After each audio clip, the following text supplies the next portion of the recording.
तो बच्चों अगला क्वेश्चन फिर से ट्रू फॉल्स वाला है। ठीक है, तो आपके पास 3 यहाँ पर क्वेश्चन है।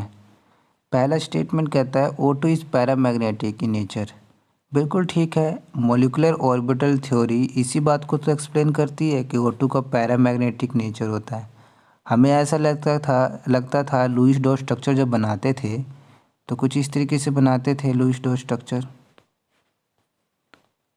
आउटर मोस्ट इलेक्ट्रॉन को शो कर देते थे और ऑक्टेट कंप्लीट करने के चक्कर में हम लोग इसके 2 इलेक्ट्रॉन ले लेते थे, यहाँ से इसके ले लेते थे। ठीक है, तो हमें समझ आता था कि यहाँ पर डबल बॉन्ड है, यहाँ पर 2 लोन पेयर है, यहाँ पर 2 लोन पेयर है। तो यहाँ पे सभी इलेक्ट्रॉन्स क्या हैं, पेयर्ड में है कि नहीं। अगर अनपेयर्ड इलेक्ट्रॉन होता तो उसे पैरामैग्नेटिक कहते। अगर लुईस के अकॉर्डिंग जाए तो ये मॉलिक्यूल कैसा होना चाहिए था, डायमैग्नेटिक। लेकिन रियलिटी क्या होती है, रियलिटी ये है कि वो मैग्नेट से चिपकता है कौन, ऑक्सीजन। तो इसका मतलब पैरामैग्नेटिक होना चाहिए। इसी बात को एक्सप्लेन किया है किसने, MOT ने, मॉलिक्यूलर ऑर्बिटल थ्योरी ने। ठीक है, तो ये बिल्कुल बात सही बोल रहा है यहाँ पर।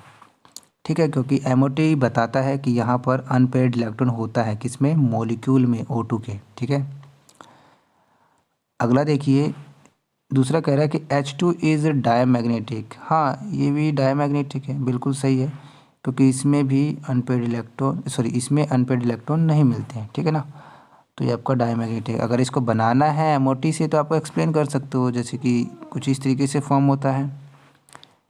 ठीक है, आप पहले एटमिक ऑर्बिटल को शो कर देते हो, फिर आप इनके मॉलिक्यूलर ऑर्बिटल को बनाते हो। मॉलिक्यूलर ऑर्बिटल को बनाते हो और एटमिक ऑर्बिटल में कितने इलेक्ट्रॉन है, 1 मॉलिक्यूलर ऑर्बिटल में भरते हो तो कुछ इस तरीके से है कि नहीं। तो ये आपका दिखाई पड़ रहा है कि पेयर्ड है। ठीक है, ये बातें लिखनी है, जैसे कि 1s1 है, यहाँ पर 1s1 है। ये आपका सिग्मा 1s2 हो जाएगा, कौन सा, ये वाला एटमिक ऑर्बिटल। ये पता है ना आप लोगों को, है कि नहीं। तो बॉन्ड ऑर्डर कैसे निकालते हैं, number of electron in bonding orbital में, तो यहाँ पर 2 हैं, माइनस एंटी बॉन्डिंग में 0 है, बाय 2, तो बॉन्ड ऑर्डर आ जाता है 1। तो हम कह सकते हैं H और इसके बीच में एक सिंगल बॉन्ड है। ठीक है, पर ये पेयर्ड है ना बेसिकली, है कि नहीं। तो ये आपका डायमैग्नेटिक है बेसिकली। चलो अगला देखो, H2 minus is more stable then H2 plus. हाँ, अब ये थोड़ा समझाने वाली बात है कि ये बात गलत है कि सही है। चलो देखते हैं। तो अगर H2 माइनस को एक्सप्लेन करें कैसे बनता होगा, तो अब ये बात आपको समझ आना चाहिए कि ये MOT का ही क्वेश्चन है। ठीक है, तो कैसे बनाओगे, फिर से वही जो अभी भी बनाया था। ठीक है, दोनों के लिए बना लेता हूँ साथ ही साथ में। अब ये आपको काम जल्दी जल्दी कर लेना है और ये आपको समझ में भी आ जाएगा। क्योंकि H2 माइनस है तो इसके पास कितने इलेक्ट्रॉन है, इसके पास 3 इलेक्ट्रॉन है। सोचो ज़रा, H2 है, 1 हाइड्रोजन में 1 इलेक्ट्रॉन, 2 हाइड्रोजन में 2 और 1 माइनस भी है तो 3 इलेक्ट्रॉन। तो ठीक है, तो मैंने देखो इस हाइड्रोजन में 1 इलेक्ट्रॉन दिखाया, इसमें 2 दिखा दिया। ठीक है, जितने एटमिक ऑर्बिटल कंबाइन होते हैं उतने ही मॉलिक्यूलर ऑर्बिटल बनते हैं। ठीक है, 2 एटमिक ऑर्बिटल कंबाइन हुए तो 2 मॉलिक्यूलर ऑर्बिटल फॉर्म हो गए। अब इन मॉलिक्यूलर ऑर्बिटल्स में इलेक्ट्रॉन्स को फिल कर दीजिए, 1 2 3, कुछ इस तरीके से फॉर्म होगा। ठीक है, यहाँ पे भी कुछ ऐसे ही करना है।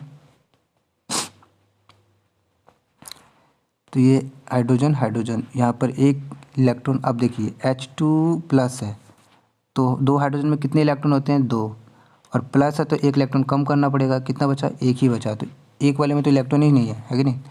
तो यहाँ पे इलेक्ट्रॉन भरोगे तो कैसे भरोगे, ऐसे तो भरोगे, हो गया। अब बॉन्ड ऑर्डर बताना है। बॉन्ड ऑर्डर क्या होता है, number of electron in bonding orbital minus anti bonding. तो यहाँ पे क्या हो जाएगा, 2 माइनस 1 बटे में 2 भी तो करते थे, तो आंसर कितना आएगा, 0.5। और यहाँ देखोगे तो यहाँ क्या होगा, 1 माइनस 0 बटे 2, कितना आया, 0.5। अब ऐसा लगता है कि दोनों का बॉन्ड ऑर्डर सेम आया है। अब दोनों का बॉन्ड ऑर्डर सेम है तो दोनों की स्टेबिलिटी सेम होनी चाहिए, लेकिन ऐसा नहीं है। जब बॉन्ड ऑर्डर सेम हो जाता है ना, तो आपको ये देखना होता है कि एंटी बॉन्डिंग में इलेक्ट्रॉन किसके ज़्यादा है।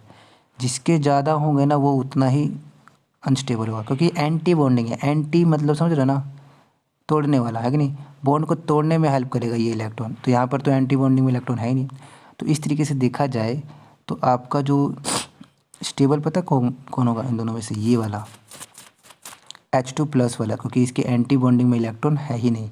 माना कि दोनों का बॉन्ड ऑर्डर क्या है, 0.5 0.5, मतलब हाइड्रोजन हाइड्रोजन ऐसे ऐसे ऐसे करके बॉन्डेड हो गए। दोनों केस में। इस केस में कैसे होगा, ऐसे, और इस केस में कैसे होगा, इस तरीके से। तो दोनों का बॉन्ड ऑर्डर 0.5 है, 0.5 है, लेकिन इसके में एंटी बॉन्डिंग में इलेक्ट्रॉन है ही नहीं, तो ये काफ़ी ज़्यादा स्टेबल है एज़ कम्पेयर टू इसके। काफ़ी ज़्यादा वर्ड ज़्यादा हो गया, मतलब ये ज़्यादा स्टेबल है कहने का मतलब ये। ठीक है, ध्यान रखना। चलो बस, तो ये इसका मतलब, अच्छा ये स्टेटमेंट गलत है कि सही है, तो ये स्टेटमेंट आपकी फॉल्स है। पहली वाली ट्रू थी और उससे पहली वाली भी ट्रू ही थी। ठीक है ना, चलो धन्यवाद।